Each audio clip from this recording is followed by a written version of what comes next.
छोटा भाई, एक बात हमको समझ में नहीं आ रही है। जोगी जी के मंत्री संतरी को हमारे ऊपर कमेंट करने की, कटाक्ष करने की क्या जरूरत है? आय? हम नशा करें, कुछ करें, इस संविधान में गैर कानूनी नहीं है। हम अपने घर के अंदर बैठ के जौन मर्जी तौन कर सकते हैं, उस पे किसी का कौनो जोर नहीं है। और हम इस बात को बर्दाश्त नहीं करेंगे, इतना बता दे रहे हैं। बताइए, हमारी टी शर्ट पर, चड्डी पर, बनियान पर कमेंट, हर चीज पर रिसर्च करेंगे आप लोग? कहाँ का तरीका है ये सब? हमको मजाक का पात्र बना दिया है इनके जोगी जी के मंत्री गण।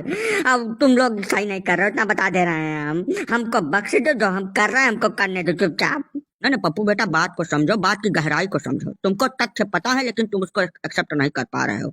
आज के 50 साल पहले एक शराबी चला गया था विदेश, अब वहां से एक आफत ले आया।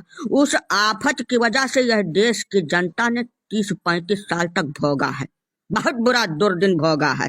खासकर हिंदू वर्ग जौन है, बहुत बुरा उसके साथ बर्ताव किया गया है। तो शराब पीना, नशा करना, गांजा भांग खाना वहीं तक जायज है जहां तक कि उससे पूरे देशवासियों को किसी तरीके की असुविधा ना हो। अब तुम देश विदेश का भ्रमण करते रहते हो ना, तीसरे चौथा महीना तुम चले जाते हो कहीं अपना थाईलैंड और बैंकॉक। दिक्कत इस बात की कि हुआ कहूँ बार बार से तुम कौनो पकड़ लाया आफत, तो फिर इस देश के लिए समस्या पैदा हो जाएगी। इसलिए तुम्हारे ऊपर रिसर्च करना बहुत ज्यादा जरूरी है भैया, समझो बात को। हम इस चीज को तुम समझ रहे नहीं, दूरदर्शिता खत्म हो गई है तुम्हारे अंदर। जौन घटना पहले घट चुकी है दोबारा उसको दोहराया नहीं जा सकता है, पुनरावृत्ति नुकसानदेह हो जाएगी। तुम लोग खाली नफरत फैलाना जानते हो देश के अंदर और कुछ करना नहीं जानते हो। हमको आफत बता रहा है तुम्हारे आदमी। बताइए, इसके लिए हम सुप्रीम कोर्ट तक चले जाएंगे, इतना बता दे रहे हैं। हम सुप्रीम कोर्ट में जाके इस आदमी के खिलाफ दावा दायर करेंगे। हमारे ऊपर इतनी अनाप शनाप अभद्र टिप्पणी नहीं की जा सकती है। हमको तुम अभी जानते नहीं हो, बता दे रहे हैं। ऐसा है मोहतरमा, हमारा मुंह मत खुलवाओ। यह देश के अंदर नचनिया पदनिया को हमेशा पदनी पटोरिया ही बुलाया गया है, चाहे वो कितना पैसा कमाए ले, चाहे वो कितना बड़मनई हो जाए। और तुम का लेके आई थी वहाँ खंबा के किनारे कपड़ा उतार के नाचती रही, और तो कुछ तुम जिंदगी में किया नहीं है। दारू शराब पिया के और एक बाउचट को बरगलाए के तुम यहाँ तक पहुंच गई। यहाँ पहुंच के नौटंकी फैलाया, दुनिया भर का रायता फैला के दिया तुमने पूरे देश के अंदर। ऐसा नफरत फैलाना हमारा काम नहीं है, हम तो नफरत को खत्म करने की तरफ हैं। अभी बाबा जी बोले हैं जाके वहाँ महाराष्ट्र में कि बुलडोजर शांति का प्रतीक हो सकता है। अब इसके पीछे जाइए, कितना बड़ा लॉजिक है, बहुत भयंकर खतरनाक लॉजिक है। मतलब बुलडोजर शांति का प्रतीक इस देश की उस जनता के लिए है जो जनता इस देश की तरक्की में, इस देश की प्रगति में योगदान देती है। अब देश के जौन जिहादी हैं, जौन तुम लोग आके यहाँ बसा दिए हो पकड़ पकड़ के, जिनको तुम लोग आज तक बिरयानी खिलाते रहे हो, उनके लिए तो बुलडोजर काल है भाई। हम तुम्हारी बेइज्जती नहीं कर रहे हैं, तुम्हारी प्रकृति का बखान कर रहे हैं।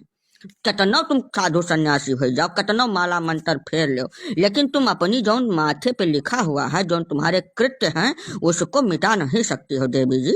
ये बिना मतलब का हमारे ऊपर कोट फोट का धमकी कुछ लागू नहीं होता है। हम हैं पेलई प्रसाद, हमको पहचानो। हम देख लेते हैं तो पैर झुरा जाता है। क्या बात तुम कर रही हो मैडम? देख लो तुम लोगों के सामने कितना जलील कर रहा है आदमी हम लोगों को।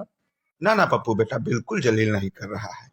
जलील उसको किया जाता है, बेइज्जत उसको किया जाता है जिसके पास इज्जत होती है। उसके लिए इज्जत का होना बेहद जरूरी है।